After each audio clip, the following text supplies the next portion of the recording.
אז אנחנו נדבר בשעה טובה ומוצלחת, נדבר על האות שין. שין. אז האות שין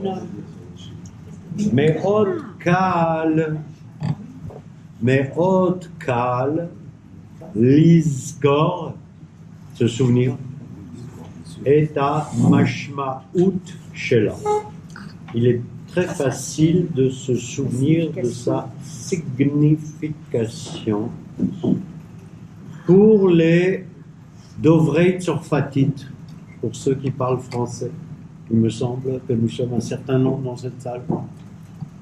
Parce qu'Aot Shin, Sheket, Imevatat, elle exprime le changement. Shin, changement. Pas beau ça? Shin, en hébreu, Shinui. Shinui. Les chanot, bavadai. Les chanot, elle a Aot Shin, שאני אומר שין, זה שורש, שינוי, שין, אוקיי? זה העיקר של האות שין, c'est l'essentiel de la lettre שין. אז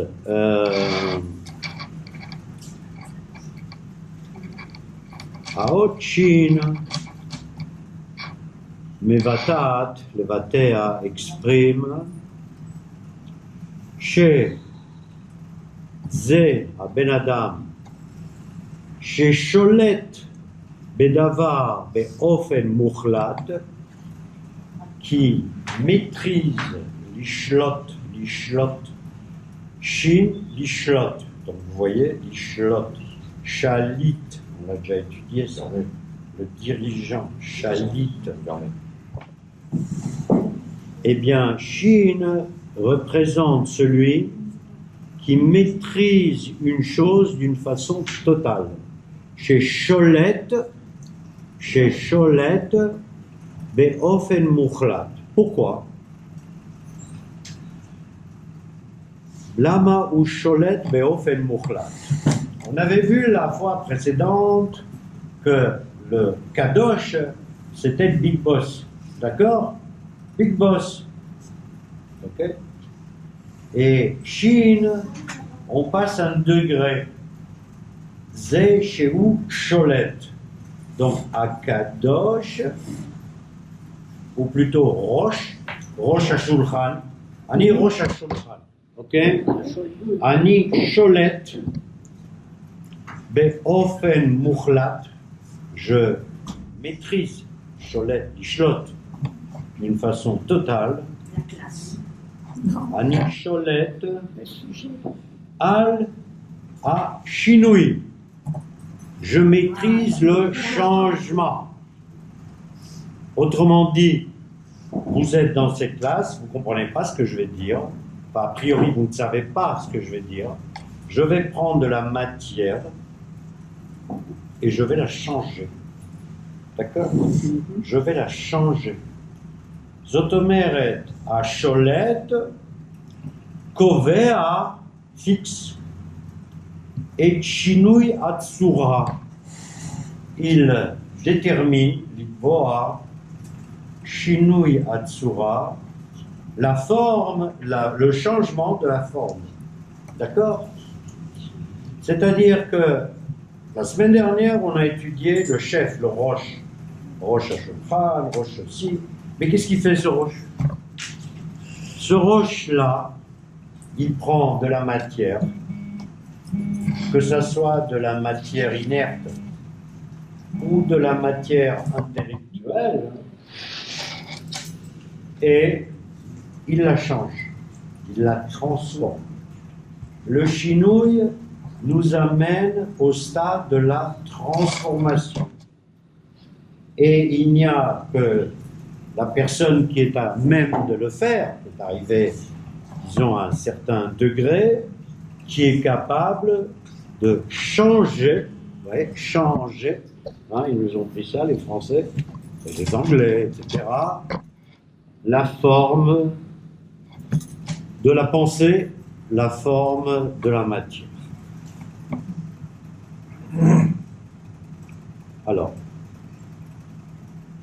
ça va être un peu difficile, mais essayez de vous accrocher, parce que c'est ça qui est essentiel. Shinui achomer, ou shinui tsurat achomer, le changement de la forme de la matière, tsura, c'est la forme, le changement de la forme de la matière en général, ba be'emtsaout shvira, il se fait à l'aide de la shvira. Mais c'est shvira, lishbor.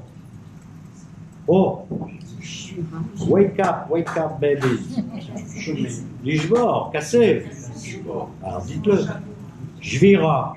Vous voyez que shvira aussi, c'est toujours un chi. D'accord? Quand on veut changer quelque chose, on commence en général par le casser. Le casser, ça veut dire remodeler même. Hein? Je prends, yes, madame Lévy. Bevakasha.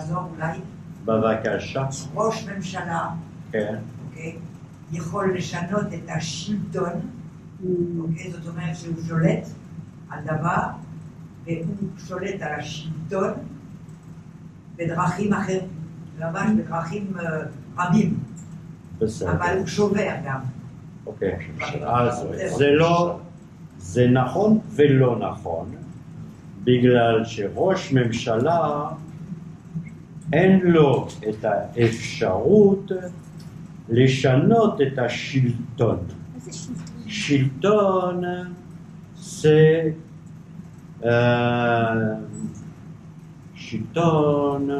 זה la forme de gouvernement.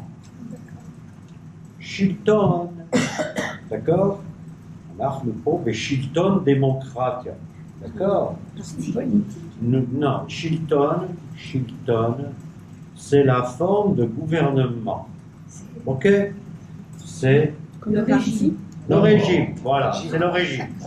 Nous sommes ici dans un, nous sommes ici dans un régime démocratique.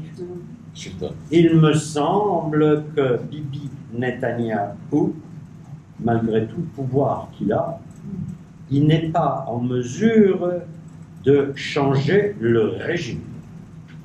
Cela dit, Annie a raison, de temps en temps, regardez, de temps en temps c'est possible. Hein? Exemple, quel est l'exemple le plus connu que nous ayons dans l'histoire de France? Mais la royauté par rapport à Non. Rosh Memshala à Cholet, c'est le patron, hein? Chez China, comme dit Annie, est à Shilton. Qui est pétant? Zain pétant. Zain de Gaulle. Emlo Dugmaot Togo. Révolution. Le seul. Non, לא לפטפט. אתם יודעים או אתם לא יודעים? או אתם לא יודעים. Napoléon Bonaparte. C'est le. Si tu l'as dit le plus fort. Napoléon Bonaparte a fait en sorte qu'on passe d'un régime à un autre régime. D'accord? Ou à Chalit, chez China est à Shilton, ou Chavar est à Shilton à Kayam. Il a cassé le régime malin et il est passé au régime, il est devenu empereur. Ok? אנחנו מדברים על שולט שמשנה את השלטון, comme dit Annie. שולט שמשנה את השלטון, c'est-à-dire qu'il a la possibilité, lui, de changer le régime dans lequel il a été nommé. Yes, madame. Est-ce que le changement de république, c'est-à-dire Quatrième, de Gaulle, cinquième. voilà, Quatrième, à cinquième. la cinquième république, Non, l'onafon. c'est pas C'est une jeune république. Regarde, regarde. Non, non, ne pas posez des questions, mais arrêtez-vous là, d'accord? De Gaulle, l'Oshina est à Shilton, où Pana la âme, il s'est adressé au peuple et il a demandé un référendum. As Mishina est à Shilton, A'am Shina est à Shilton. בדרך כלל, העם הוא השליט האולטימטיבי. En général, le vrai boss, c'est le peuple. Il peut prendre un régime du Shah d'Iran, l'empereur, foutre sa merde et arriver à un régime d'ayatollah. C'est pas l'ayatollah qui a dit je suis ayatollah, c'est le peuple qui a dit voilà, on est passé du Shah à l'ayatollah. Stop. Stop à la nocéazé. Ok? Stop.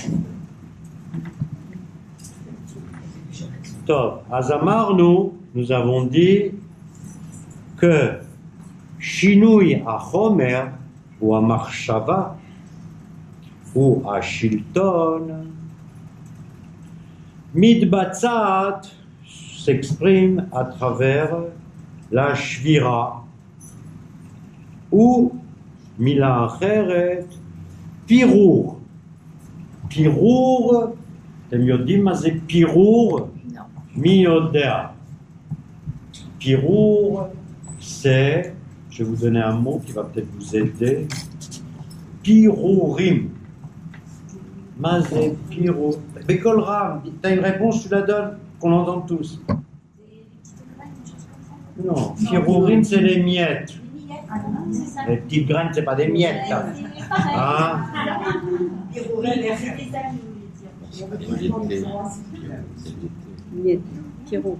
Pirourim. Yesh pirourim à la shulchan. Et on peut dire même Shalechem it porer. Le pain, c'est désagrégé, émietté. D'accord? Donc, Shinui Achomer Baolam Midbatsea, ça je ne vous demande pas de le noter, Bemtsaout, grâce à Emtsaout, Shvira, au Pirour. Au Pirour.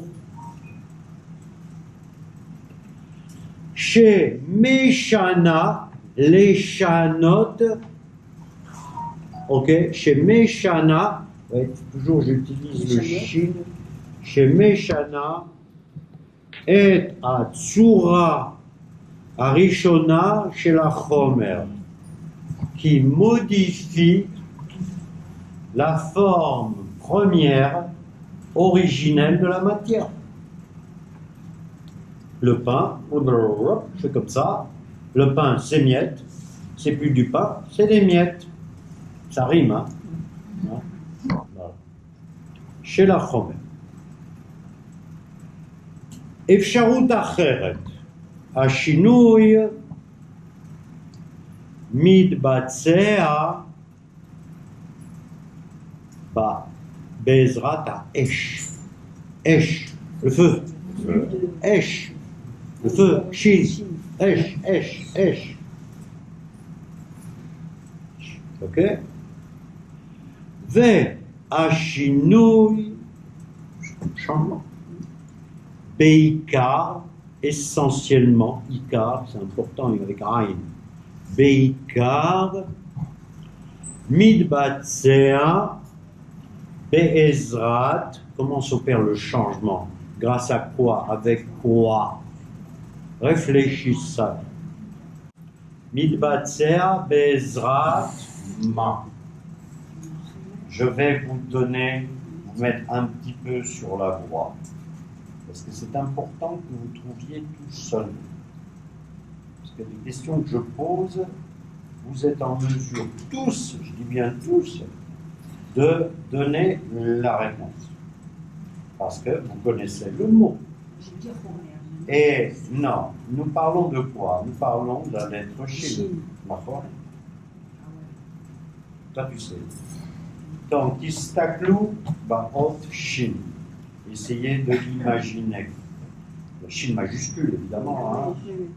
Bien. À quoi ressemble-t-elle? La menorah. Un arc. La menorah. Ouais, bien. Mazleg. Idoma la Shinaim. Shin. Shin, c'est chaîne. Chaîne. Quel est l'organe? L'organe Permet de modifier. qui permet de modifier la forme et la matière. Ah, on avait parlé de Ein. La plupart des lettres qu'on a évoquées, immédiatement, pas toutes, mais beaucoup, renvoient soit à un objet, soit à quelque chose dans le corps. D'accord? Or, la lettre clé là-dedans, Shin, Shen. Et quand on regarde la lettre Shin, on voit que ce sont les dents. Enfin, au moins 3, hein. Enfin, on pourrait dire 6. Par exemple, je dis Shesh. Shesh, c'est comment? Shin. Déjà, de 3 dents, on est passé à 6. Ça permet de mieux traiter la matière. Hein? Okay. Biglal, she'ashinaim chotrot, l'artoch, chotrot,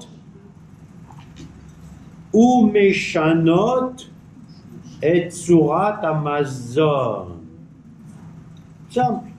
Les dents coupent et changent la forme de la nourriture.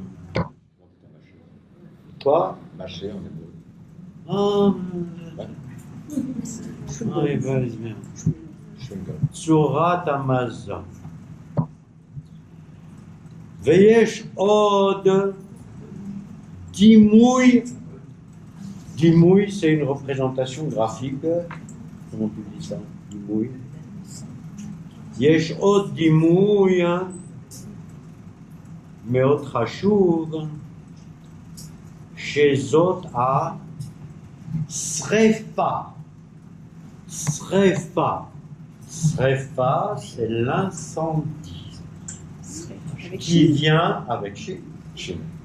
qui vient par le feu. Srefa. Regardez un peu là, les images qu'on nous montre à la télé à Gaza. Ça se passe comment? Il y a des flammes. Les havot. Les havot. Les hava, ce sont des flammes. Les hava. Et c'est les havot, d'abord elles montent. Hein? En général, il n'y a pas de les havot qui descendent. Hein? Hein? Logique, c'est mieux. Des léavotes qui montent. Et beaucoup de léavotes montent, Betsurat, Shin. Une flamme, 2 flammes, 3 flammes. Il n'y a jamais une flamme en général, il y a toujours plusieurs flammes. Parce qu'il y a des points où ça brûle, quoi. Hein? Donc une flamme, 2 flammes, 3 flammes. On voit souvent ici, il nous a fait une belle photo avec 3 flammes. D'accord? Il ressemble à un Shin. Esh. Shin. Shinaim. Ok?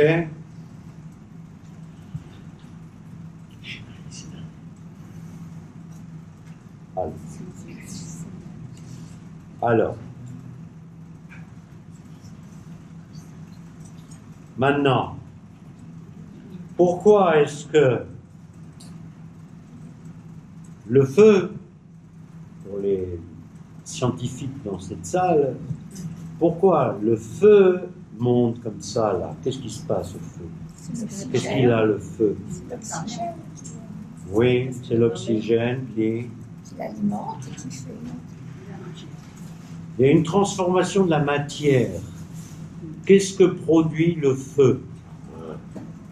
Le feu, il produit du gaz. Gaz. Il y a une transformation, un arbre qui brûle. Il y a des machins, des flammes, et des flammes, il y a du gaz. D'accord? Alors on prend un ballon, on le met dessus, et le ballon il gonfle. Et il monte. Il monte. Sauf que là, il y a un petit problème de refroidissement et il tombe. Donc ça ne marche pas. Pour qu'un ballon il tienne le choc, qu'est-ce qu'il faut? L'oxygène. Mais pas de l'oxygène. L'oxygène, c'est ce qu'on vient de dire. De l'hélium. Et qui exporte à Gaza de l'hélium? C'est nous. Ok? Parce que nous sommes gentils. Déjà, on envoie des ballons. Nous sommes gentils. Des tonnes de bouffe. Qu'est-ce qu'on fait avec l'hélium? Quoi? Qu'est-ce qu'ils font avec l'hélium? Avec l'hélium? Avec l'hélium, ils remplissent les ballons. Écoute, pose une question, écoute. C'est pas ma question. Avec les ballons, le ballon s'envole. On accroche au ballon des flamèches ou une bombe. Ils s'envolent. Ils attendent que le vent soit favorable. Et avec l'hélium qu'on leur a envoyé à des fins Voilà, c'est ça qui médicales, Ah, médical. tu vois, je réponds à ta question. À des fins médicales pour leurs hôpitaux, ils nous envoient leurs ballons gonflés à l'hélium sur nos champs. Ça va passer avec l'hélium Ok? à des fins médicales. Bien, nous continuons.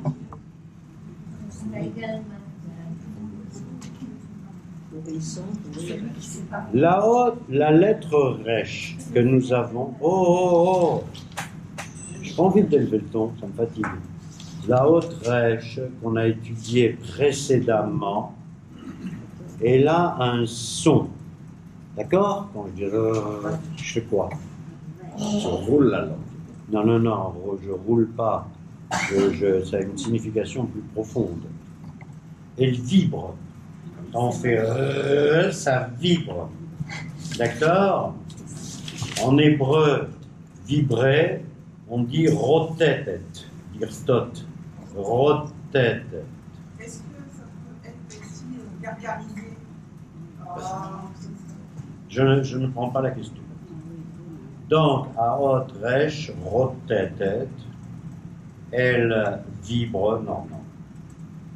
Et à haute chine, ma iosa, à haute chine, et c'est. Chiquette. À haute chine, c'est cheket? Merde alors. Qu'elle fait la haute chine? Non, Elle souffle. à haute chine, choreket. Très vrai. Choreket, elle siffle. Il shrock. Hein, vous prenez un, je sais pas moi, un machin là, comme les flics, un sifflet, vous sifflez dedans, vous faites entendre du chine ou du sine. D'accord? C'est plus facile. Ok? C'est-à-dire, qu'est-ce qu'il fait concrètement? Il y a, écoutez-moi là, hein, parce que c'est un peu difficile, parce que si je reviens sur tout ça, je vous pose des questions, je pense que, bon, Donc, yesh, lama ishoreket, biglal, pourquoi la ochin shoreket? Biglal, sheyesh, ça on d'aber ivrit d'ailleurs, sinon on va prendre rien. Atzmada, vous allez comprendre, chez la shinaim à tartonot, la shinaim à elionot. On atzmada, les atzmid, apposer. Nous apposons les dents du bas avec les dents du haut. Et à partir de là, nous émettons un son. Non, pas un souffle, un son. Le souffle, il vient de là. Là, on parle de son. On avait dit que le resh rotetet, shin shoreket. Resh rotetet, le resh vibre, le shin siffle. Myriam, tu me répètes? Tu t'appelles Myriam? Non, qui s'appelle Myriam? Personne. Non, c'est Martine. Ça tombe bien. Martine, tu me répètes?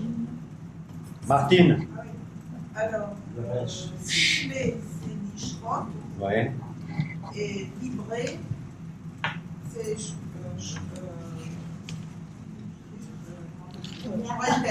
Rotet. Bravo, Martine. Rotet, shorek. Rotet, shorek. Ok? Ok? Oui. Mauve. Alors, Koach HaShinui, la force du changement, Shebaot Shin, la force du changement, HaShinui, Koach HaShinui, Shebaot Shin,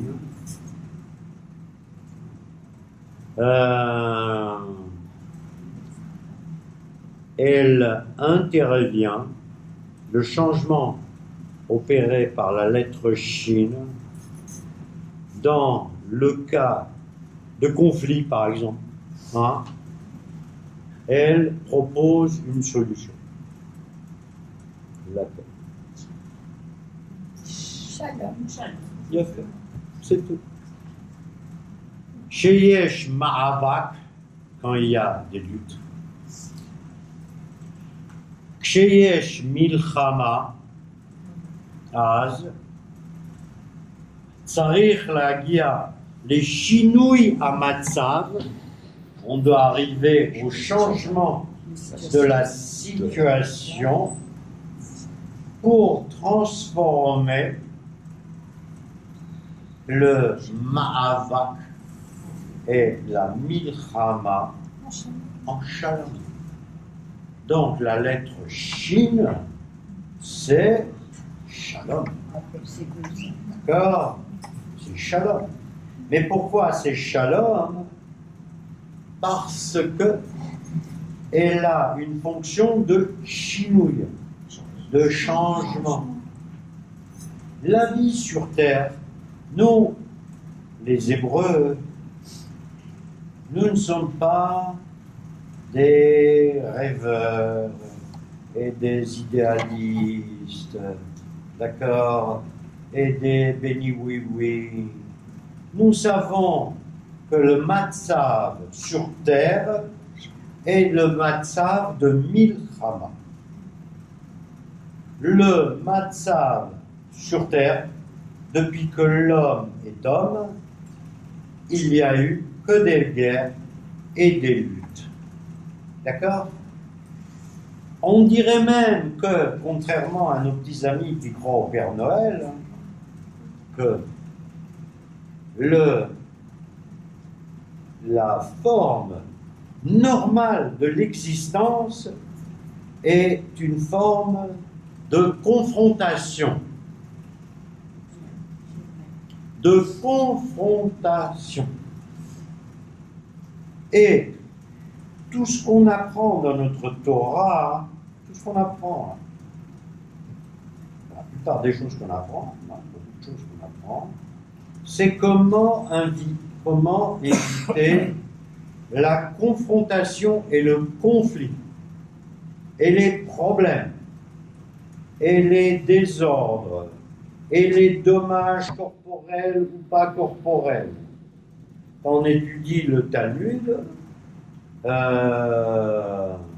on se rend compte que l'essentiel du Talmud, c'est il y a un problème qui s'est posé, il y a un conflit qui est né, comment vais-je faire pour l'arranger?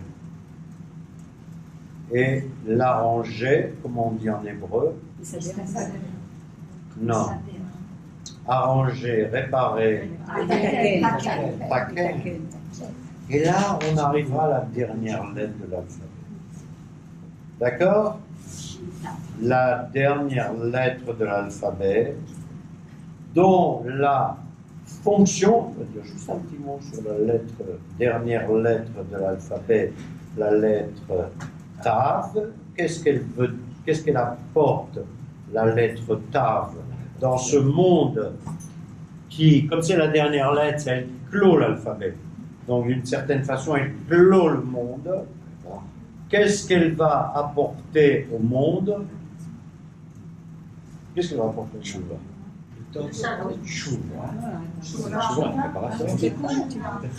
Tikkun. Le tikkun. Tikkun olam. Le shin, c'est la lettre de la Jvira. Le taf, c'est la lettre du tikkun. D'accord? Comme le shalom est aussi la lettre, la réponse, l'antidote à la shvira. Hein? Nishba. Nishba. C'est qu'en hébreu, on dit par exemple, par gothique, Nishbar les mimra. Vous connaissez cette expression? Nishbar les mimra. Aline est d'accord avec moi. Nishbar. J'en ai plein le dos, je crois. D'accord? Nishbar les. J'en ai. Je m'ai cassé.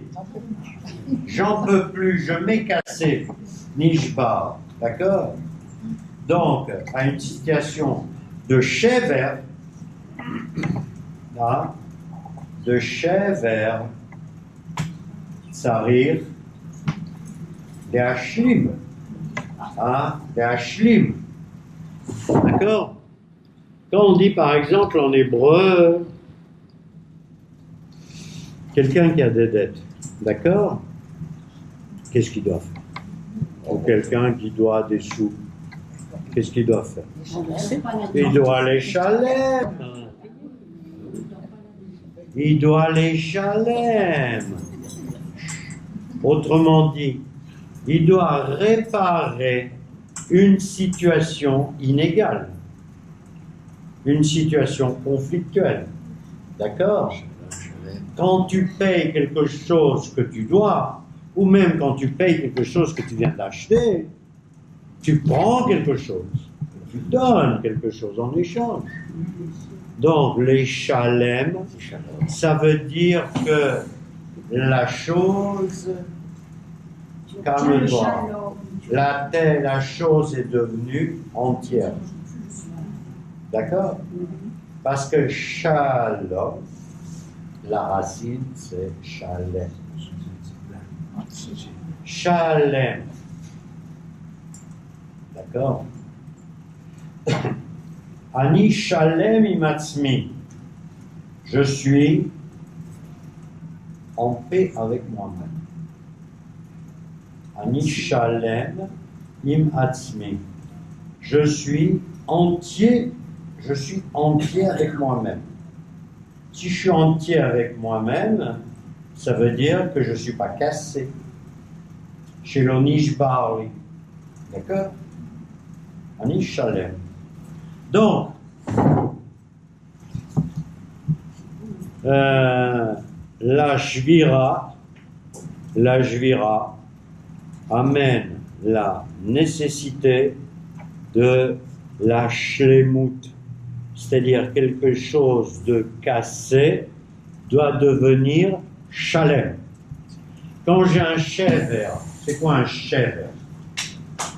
En français, shever, c'est une fracture. Tu ne savais pas, hein? Il est bon. Je ne sais pas l'hébreu, mais il est bon. Ah oui, ça vient de Chavon. Ben oui. Cassé. Voilà, il a tiré La racine. la racine, quelque chose, chavour, shever. Shever, c'est une fracture. As, ze chavour, ze tsarich les taken, et chez eux, shalem. Shalem, on met un plâtre, voilà, et après le plâtre, on attend, et après ça devient shalem. Simple. Hein? Pas plus simple l'hébreu. L'infinitif, c'est quoi de casser? Pardon? C'est quoi l'infinitif de casser? L'infinitif. De casser. Lishbor. Lishbor, cassé. Les hishaber, Se casser. C'est la fracture. voilà, être cassé. Voilà. Quand je dis nishbarli, voilà. Alors, c'est Voilà. Ok. Anachnu mamshichim, parce que nous allons apprendre beaucoup de mots ici. Donc, il y aura une interro écrite. La semaine prochaine. Il y aura une interro écrite la semaine prochaine. Et ça me passe. Et la semaine prochaine, il n'y aura pas cours. Donc, je suis pas là. Donc, il n'y aura pas d'interro écrite. Voilà. Ok. Nous continuons. Yes, sir. Chauver Galim. Chauver Galim. Bien fait. À la plage. Voilà. Casseur de vagues. C'est un casseur de vagues. Voilà. Galim. Galim. Ok? Boule. Ok. Archav.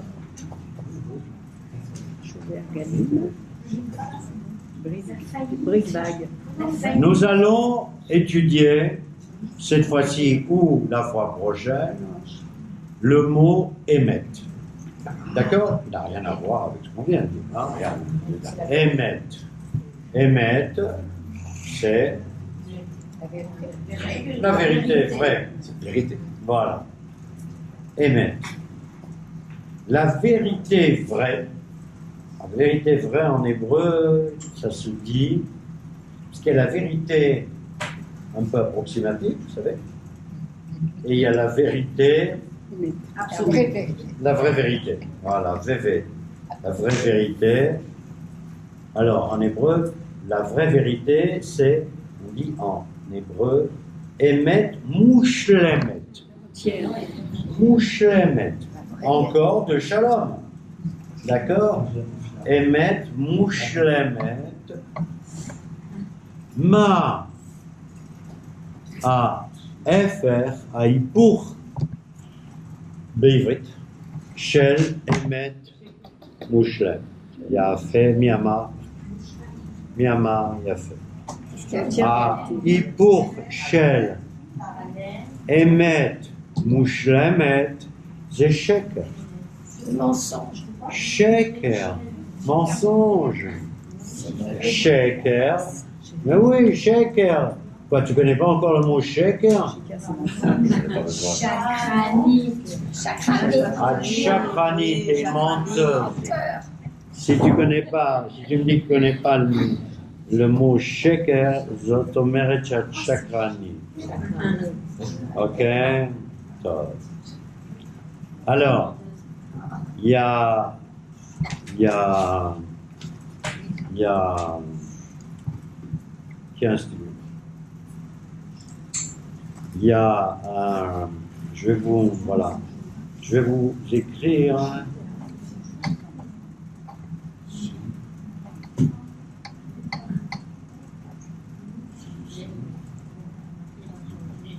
En shaker.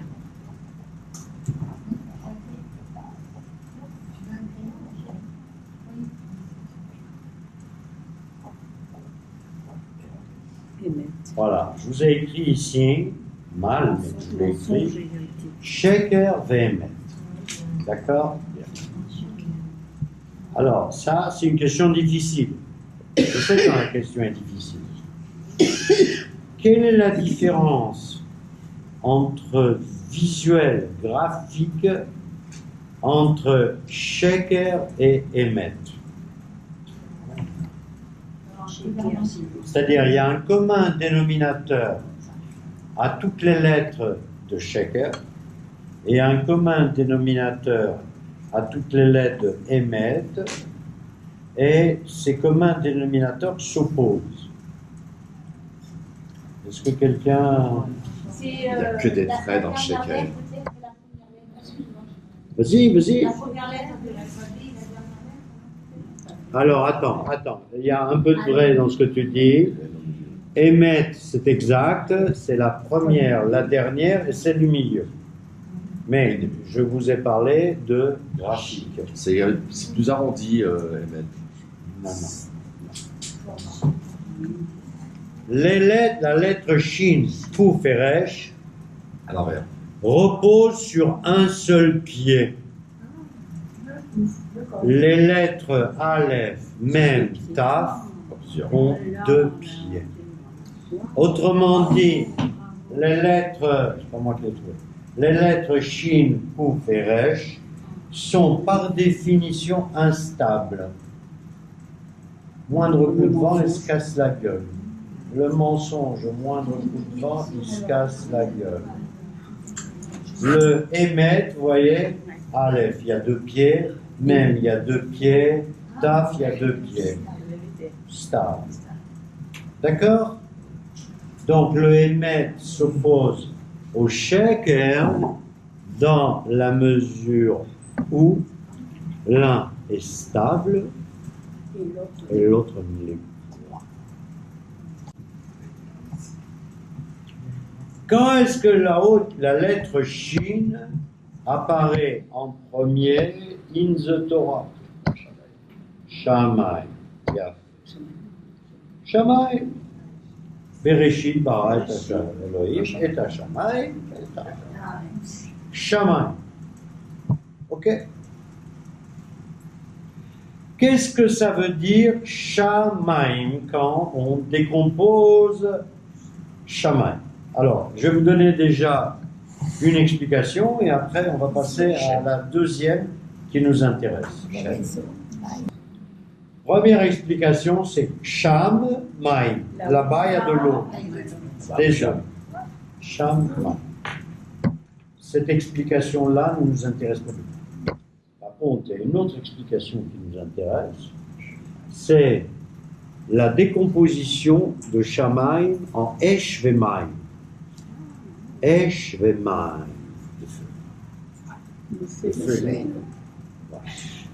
Dans le Talmud, il est marqué Shamaim, Esh Vemaim.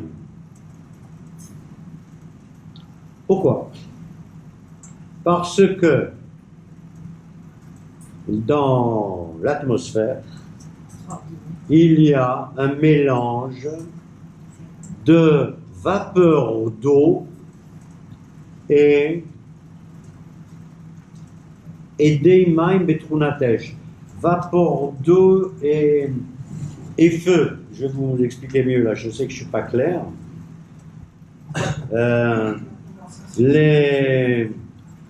Les recherches qui se font aujourd'hui disent qu'il y a un frottement entre les particules d'eau qu'il y a dans les hauteurs. Frottement dans les particules, entre les particules d'eau qu'il y a dans les hauteurs Et ce frottement entraîne une charge électrique positive et négative qui conduit entre autres à la foudre. Je traduis plutôt, qu'à une hauteur de 50 km environ au-dessus de la Terre, il y a une shirva atmosphérique, hashmalite, il y a un shirva, comment on dit shirva? Couche électrique qui s'appelle électrosphère. Électrosphère, d'accord? Et l'électrosphère a une fonction tafkid b'ma'arechet ha'izun shel hachmal atmosphérique. L'électrosphère a un rôle dans le système de balancement de l'électricité atmosphérique et la Terre. Elle possède des molécules électriques, il n'y a rien moi là-dedans, hein, et elle est chargée en permanence d'électricité. Donc, mal traduit, bien traduit, ce que vous voulez, quand les Chachamim disent Shamaim, lisez Esh Vemaim, ils avaient certainement raison. D'accord?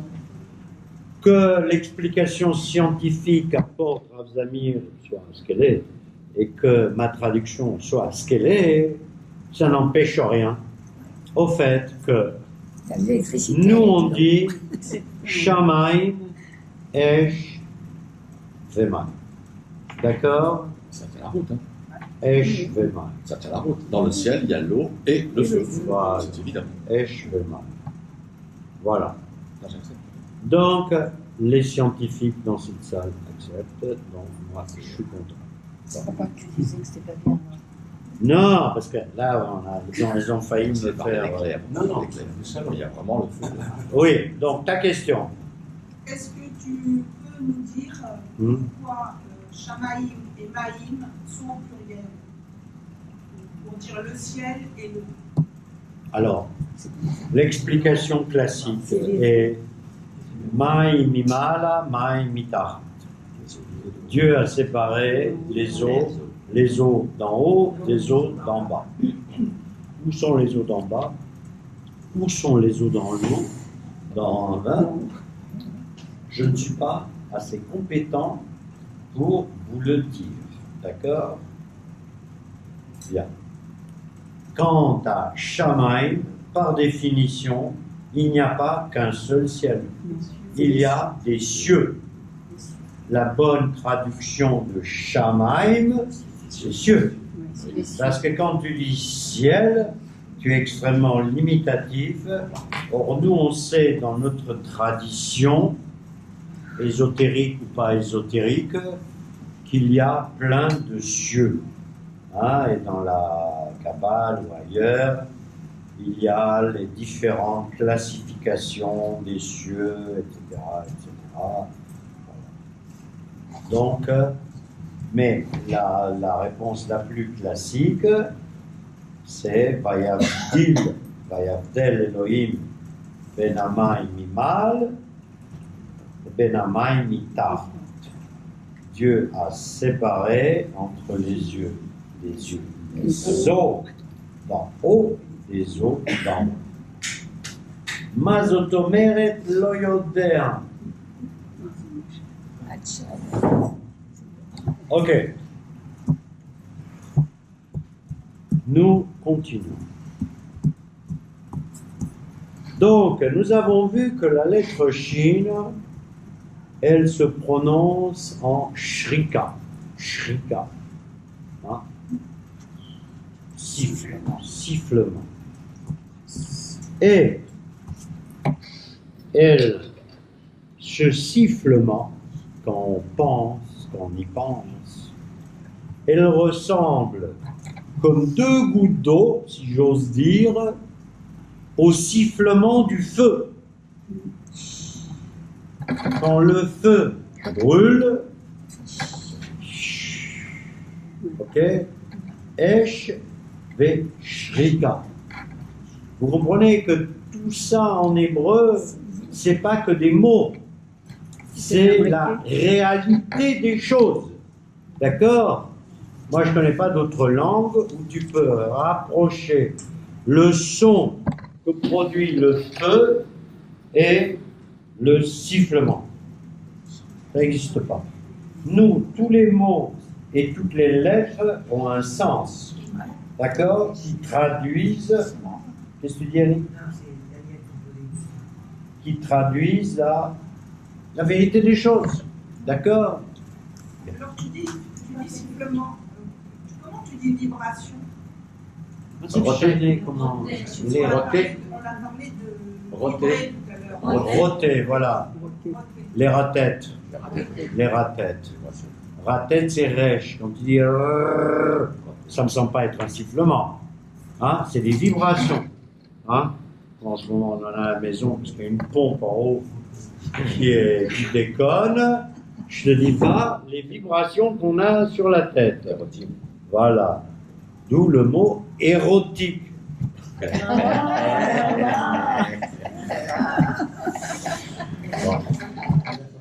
C'est un peu bancal.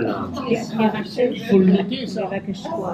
C'est un peu bancal, oui. Les ratèches avec. Le plus fort, plus Les fort. ratèches avec. Les ratettes. Les Ratettes, ratèches avec. rotettes. Rêche. Avec table. Non, tête. Tête. Ah, ok. Rétette. Rétette. Ok? Nous, calmos. Bien. Nous continuons. D'accord?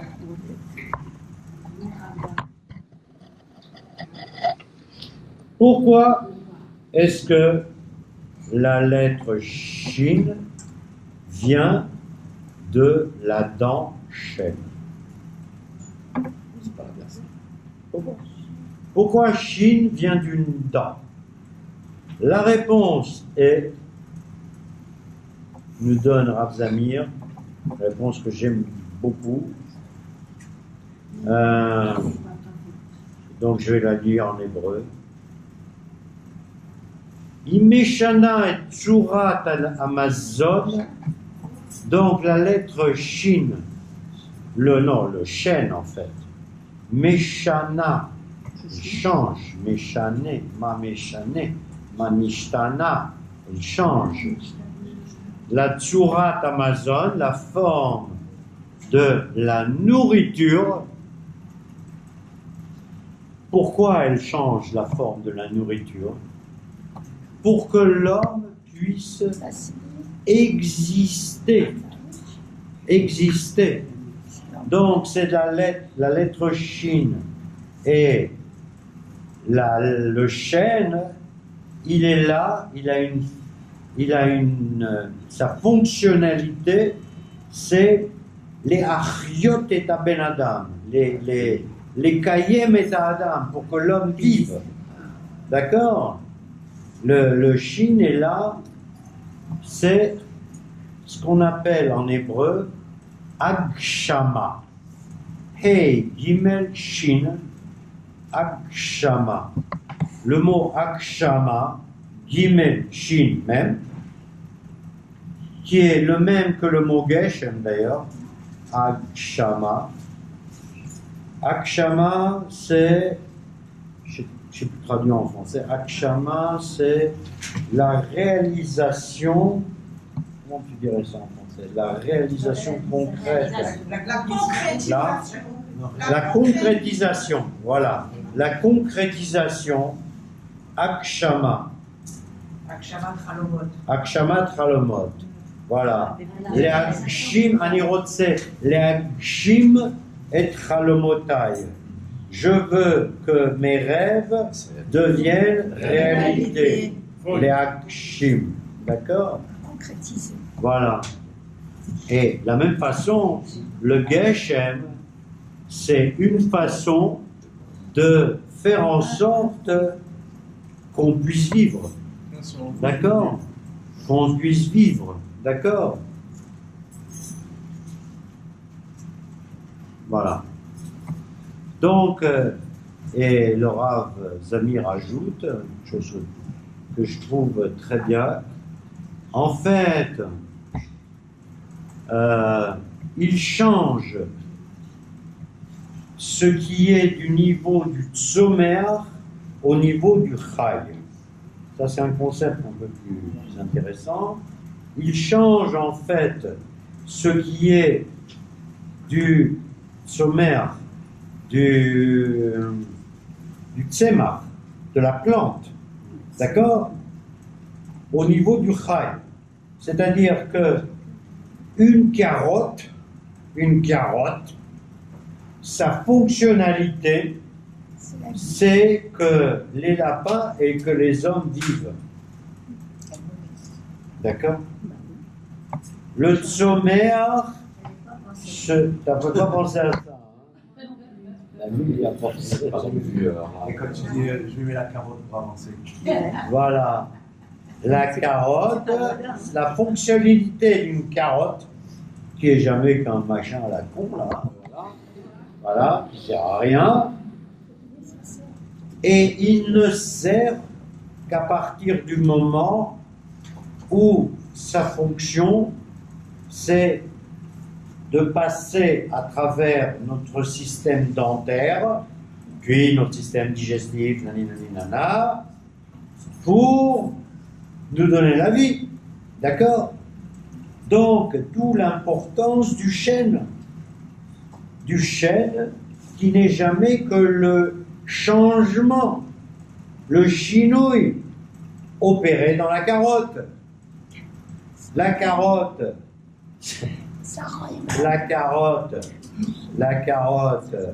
c'est jamais qu'un tzomer, qu'une plante. Non, t'occupe pas du shoresh. La carotte, c'est un tzomer. Quand elle est au niveau du shoresh, on s'en fout. Moi, ce qui m'intéresse, c'est la carotte qui est déjà montée. D'accord? Quand elle est rose, c'est grande, petite, peu importe. Voilà, elle est montée et sa fonction, c'est de me transformer en quelqu'un de vivant. C'est ça la fonction de la carotte. C'est de transformer le tzomer en chai.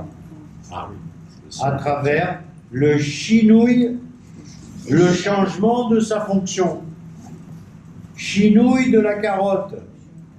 La carotte devient énergie. D'accord? La carotte se transforme en énergie. C'est valable pour tous les légumes. Vous avez pris la carotte?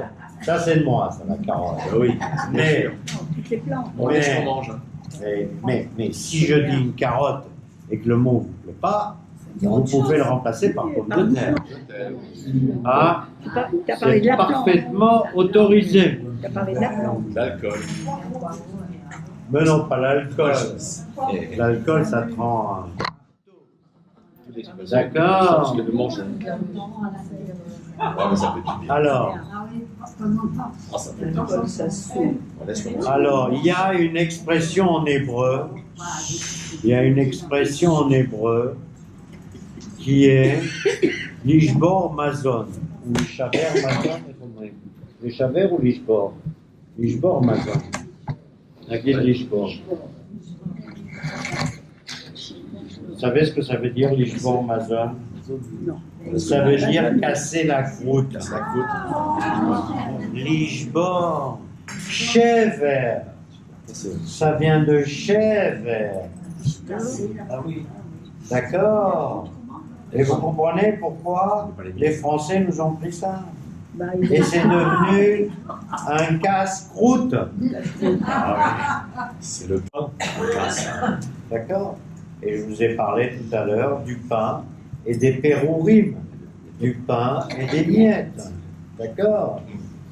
Lishbor mazon. C'est une expression que Yaakov, je crois, a dit à ses fils quand ils ont décidé de partir en Égypte. D'accord? Je peux le rechercher, mais ça va nous faire perdre du temps. Bon, Nishbor Mazon, Nishbar Mazon, je ne sais plus exactement, enfin c'est ça, Shever Mazon, Bemitzrayim. On va aller en Égypte pour, il n'y a pas de, c'est la famine en Canaan, on va aller en Égypte et on va casser la famine. Oui, madame, Est-ce que Josiane.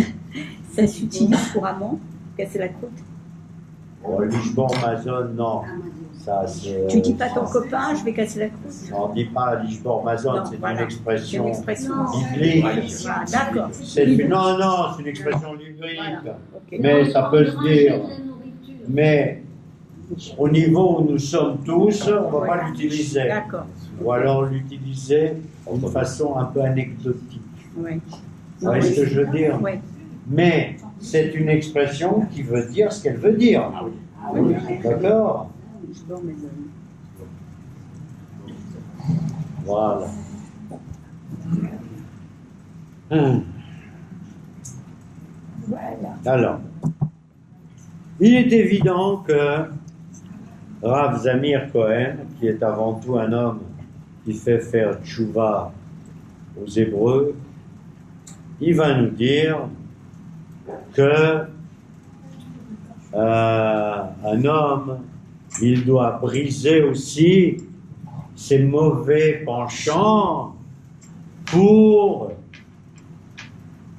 récupérer ses bons penchants et faire teshuva et nani nana, comme a dit ton rabbin là, à la skara de ta mère, Zichrona Livracha, voilà, voilà.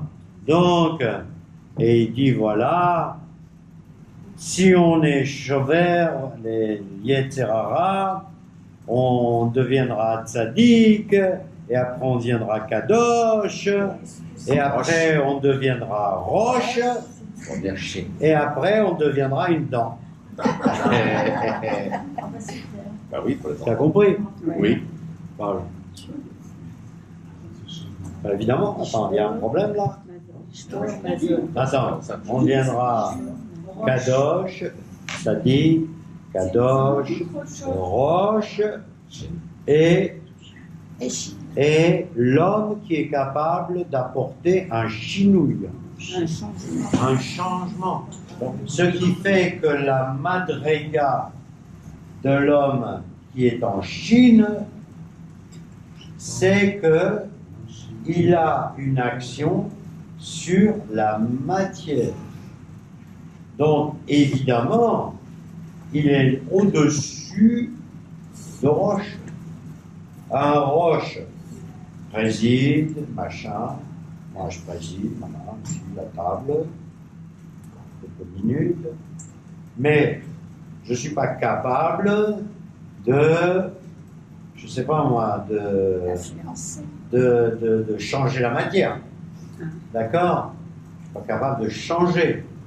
Je ne suis même pas capable de vous changer.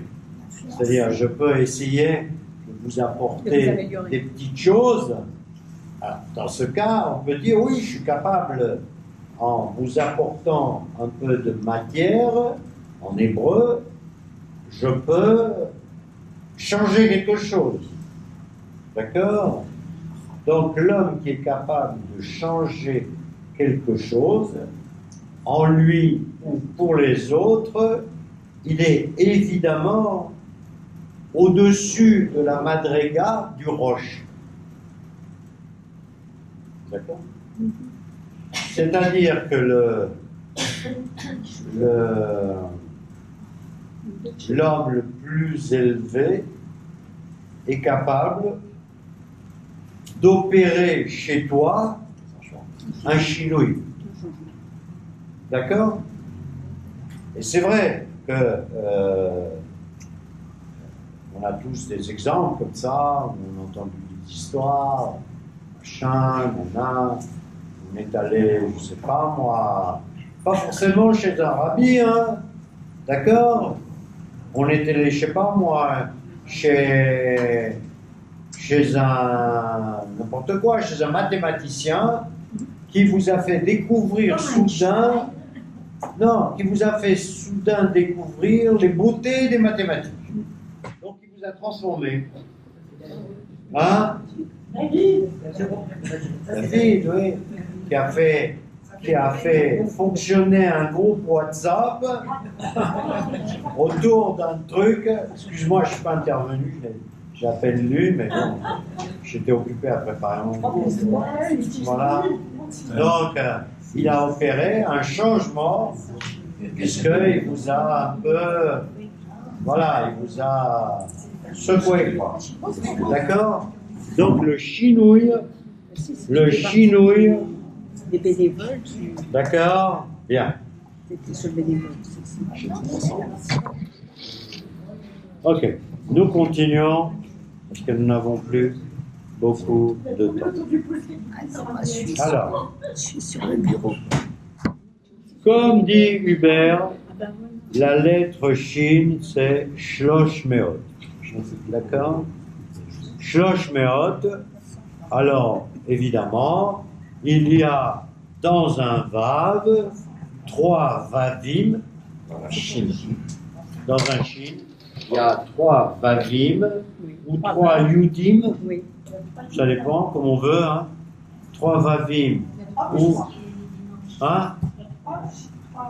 Trois vagues. Non, il y a ou 3 Vav ou 3 Yud. Trois yeux. Voilà, c'est-à-dire que tu as des machins qui montent, et ces machins qui montent, tu peux dire c'est des Vav ou c'est des Yud. Tu le dis comme tu veux, tu choisis. D'accord? Quoi? Ça, c'est l'incantation. Ah. Alors, quoi? Qu'est-ce qu'on vous a dit à l'Ulpan? Non, ma chérie, il ne peut pas avoir. Ah, non, je vais vous expliquer. Sur la lettre Shin, d'accord? Sur la lettre Shin, il y a des tagim qui n'ont rien à voir sur cette lettre-là. Tic, tic, tic. Il y a des tagim. C'est pas des yud, c'est des tags. D'accord? C'est une couronne, on pourrait dire. Une couronne sur la dernière branche du Shin. C'est là tout ce qu'il y a à dire. C'est pas des yud. D'accord? D'ailleurs, les sophères, quand ils écrivent la lettre, commencent par ça, et après ils font les traits du bas. Enfin, les traits verticaux et la ligne. Ben, je suis content. Je suis content de l'apprendre. Voilà, c'est très bien. Voilà.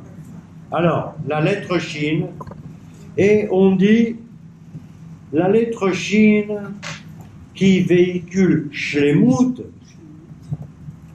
Alors, il y a une phrase en hébreu qu'on avait dite déjà à l'occasion de la lettre Gimel, d'accord?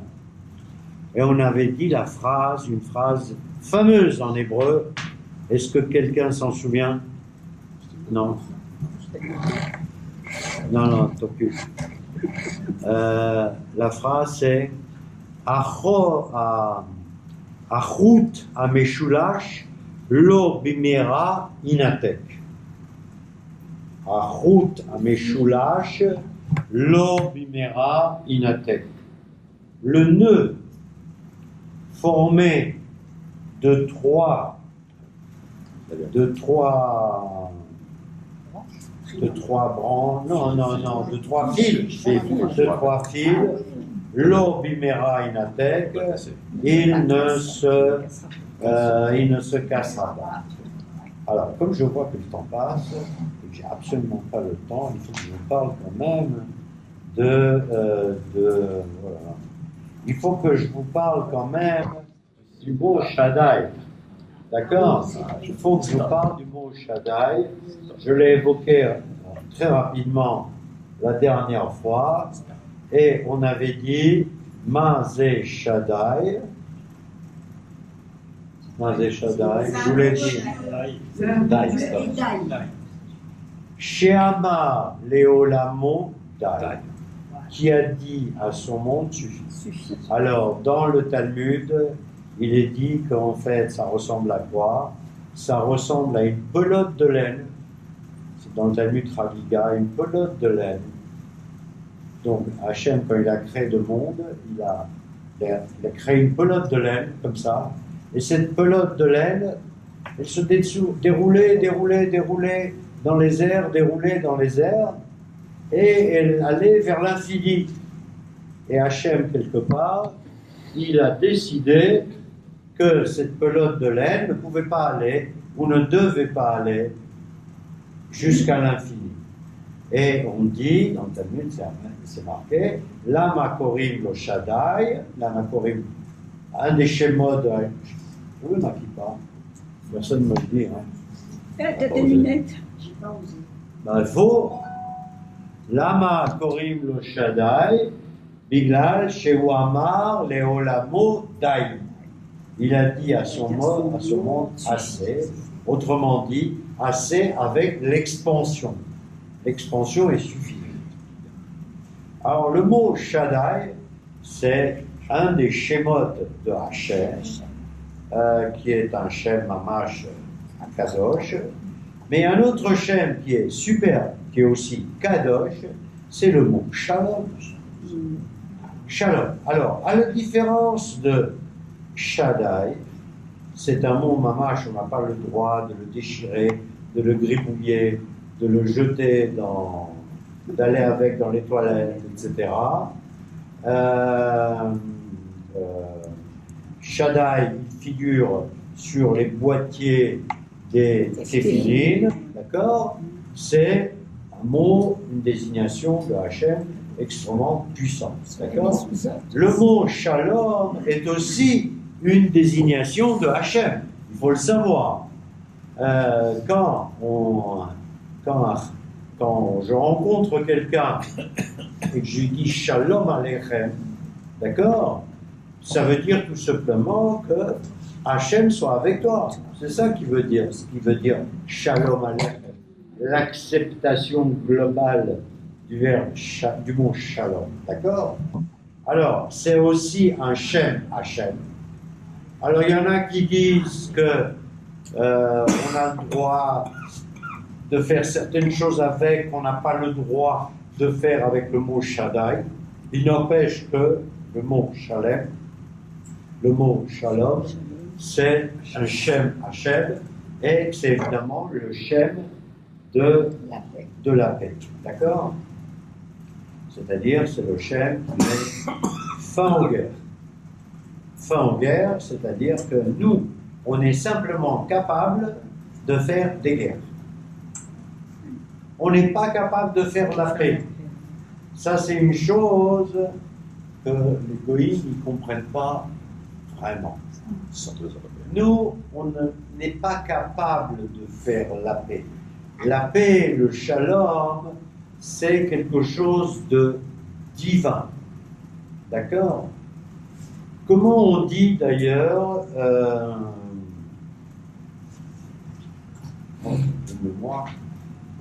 comment est-ce qu'on dit en hébreu paix?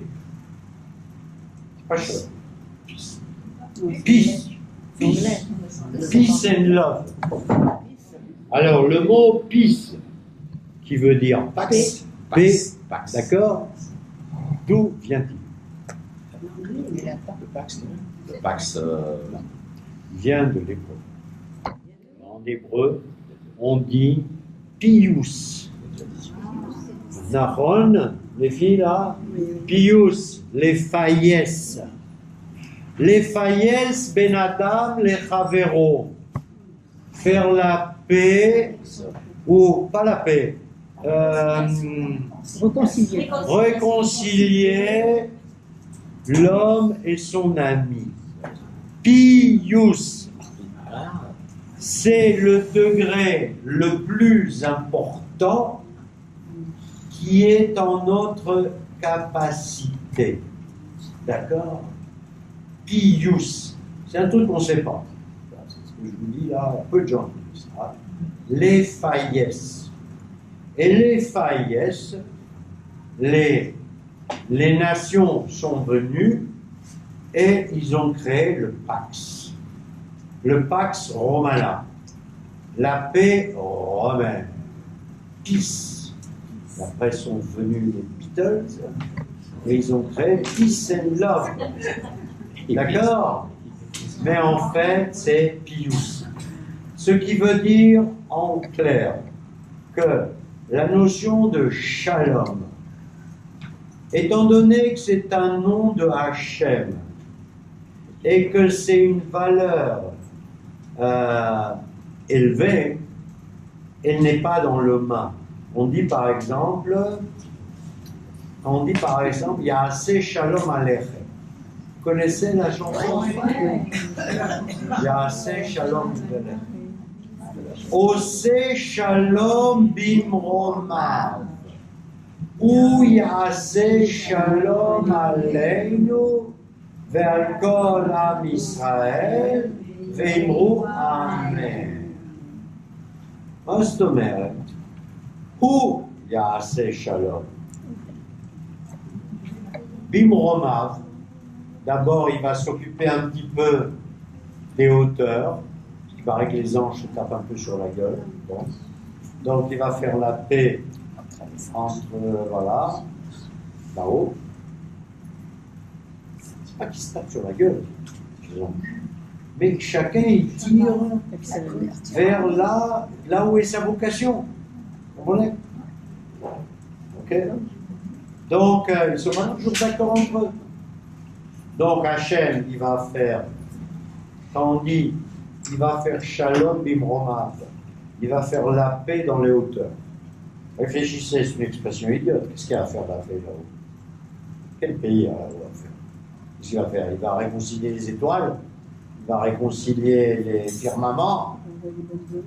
Hein? Il va réconcilier des hautes considérations philosophiques, etc., qui se trouvent là-haut, qui ne sont pas à notre portée. Donc c'est une fois qu'il a concilié ce qui se passe là-haut, Az ou Ya'aseh Shalom Aleinu, il fera la paix sur nous. Ve al kol am Israël, ve'imru amen. Donc, tout ce qu'on a le droit de dire, c'est bien. Autrement dit, c'est une nation de Shalom, qui vient de Shlemut, quelque chose de parfait. Il faut savoir que Shlemut, c'est pas seulement ce qu'on appelle la plénitude, c'est la perfection. Par définition, le Shalem, quelque chose qui est complètement complet. Moi, je ne vois pas quelque chose de complètement complet ici-bas. Je ne vois pas. Donc, c'est quelque chose qui, quelque part, n'est pas dans nos mains. D'accord? Donc, quelque part, tout ce qu'on peut faire, nous, c'est peace and love. D'accord? Pius, les faillesses. Vous avez appris un mot important. Les faillesses. D'accord? Et salam alaikum. Hein? Alaikum salam. Alaikum salam. Zéro Digma. Question? Pourquoi il y a deux règles? Ça, maintenant que je comprends, c'est en arabe, salem ne veut pas dire, ils n'ont pas cette notion de paix, justement. Peut-être c'est pour ça. C'est la même chose. À l'extrême, eux ne font jamais la paix. Non. Salem, D'ailleurs, c'est un mot qui n'existe pas pour le mot de paix, dans le sens commun, comme nous avons de paix. Ils font quelque chose qui calme. Alors regarde, ils font en arabe, je ne sais plus le mot, mais en français ça se traduit par une trêve. Voilà, c'est la notion de trêve. Je ne me souviens plus, il y a un mot en arabe. J'ai oublié, il y a un mot en arabe. Alors, les Arabes, ils font des trêves. Même même des longues trêves. C'est-à-dire qu'ils disent, tant que nous ne sommes pas en situation de force, nous faisons une trêve dans pas forcément la guerre, dans quelque chose qui est enclenché. Donc, alors maintenant, quand eux ils disent salam, là je ne suis pas tout à fait d'accord avec vous. Je parle pas arabe, mais j'ai l'impression que c'est la même notion que nous. C'est-à-dire, je pense que c'est la même notion que nous. C'est-à-dire que ça veut dire que quelque chose de, comme je connais pas l'arabe, je dirais, quelque chose de bien, de sympa, soit sur toi. Alaykoum. C'est Alecha. C'est sur vous. Sur vous. D'accord? Donc, salam alaykoum, je pense que c'est le même sens qu'en hébreu, à peu de choses près. Donc, quelque part, le mot salam, ils le connaissent. De toute façon, pour eux, évidemment qu'il y a le grand shalom, c'est-à-dire le grand shalem. Le grand shalem pour les musulmans, pas les arabes, pour les musulmans, c'est quand tout le monde sera soumis à Allah. Donc, quand tout le monde sera soumis à Allah, eh bien, dans ce cas-là, ça sera super sympa, génial. Et il régnera le salam. D'accord? Donc, ils ont aussi une finalité. D'accord? Sauf que eux, contrairement à nous, ils pensent qu'ils ne pourront l'acquérir que par pas seulement par la guerre, pas seulement par la guerre, aussi par leur intelligence, parce qu'ils pensent être leur intelligence, par leur ruse. Oh, c'est rien. Voilà, alors, il faut savoir que, regarde, il faut savoir que dans la tradition arabe, la vraie tradition arabe, c'était pas tant la guerre qui importait, c'était la ruse. La vraie tradition arabe, ceux qui ont lu, là on parlait de salam, là j'ai l'impression que ça a dégagé là. Pour ceux qui, regarde, pour ceux qui ont lu des poètes arabes ou des vieilles histoires, etc., les contes des mille et une nuits, l'arme de l'arabe, ce n'est pas la guerre. L'arme de l'arabe, c'est comment je te roule dans la farine. C'est vrai ce que je dis, hein. Pas Aujourd'hui aussi. Oui. Quand tu regardes les Iraniens, par exemple, qui sont les musulmans les plus achevés dans le monde musulman, leurs armes, c'est la ruse. Quand vous regardez le ministre des Affaires étrangères, qui pour moi est vraiment génial comme mec, hein, qui détient un quadruple, sextuple langage, avec une tête super bien faite, qui te met celui-là dans la farine. Regardez comment ils ont roulé Obama dans la farine. Ils n'ont pas tiré un coup de fusil. D'accord? Et non seulement ils ont mis Obama dans la farine, mais ils ont mis le monde occidental dans la farine, puisque tout le monde pense aujourd'hui que la Pax Irania, la paix conclue avec l'Iran, l'accord avec l'Iran, est l'accord parfait, et que Trump, c'est un forêt de sa race, il casse quelque chose de parfait.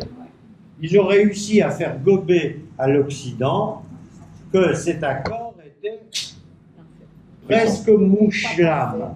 Mieux que rien. Presque mouchlam. Kimat mouchlam. Donc c'est ça leur truc. Donc moralité, maintenant que nous avons plein d'armes, plein de machins et plein de trucs comme ça, on a une autre mission, c'est d'être rusé.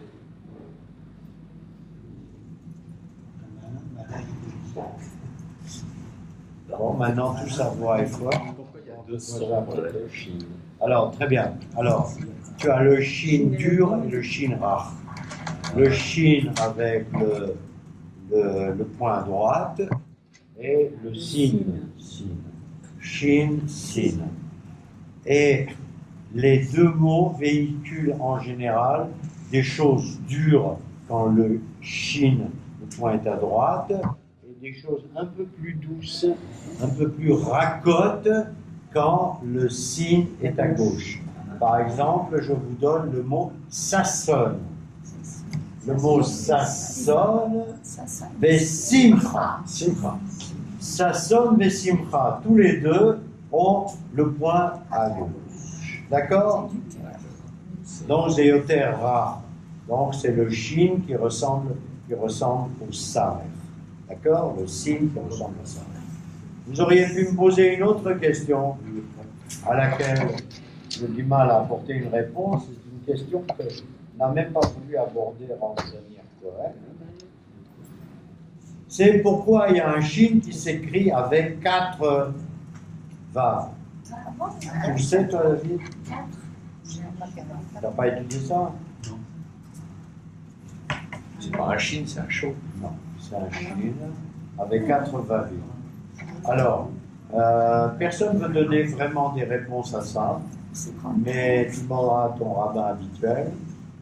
Il y a des Shin. Par exemple, on voit ça sur les tefilines. Sur les tefilines, il y a des Shin avec 4 branches et des Shin avec 3 branches. Pas sur tous, d'accord? Alors on dit que le Shin avec 4 branches est le Shin ultimatif, le dernier Shin, le Shin de la Géoula, le Shin complet, etc., etc. Et les kabbalistes se servent beaucoup de ce Shin. Et le seul qui en parle, on n'en parle pratiquement pas sur Internet.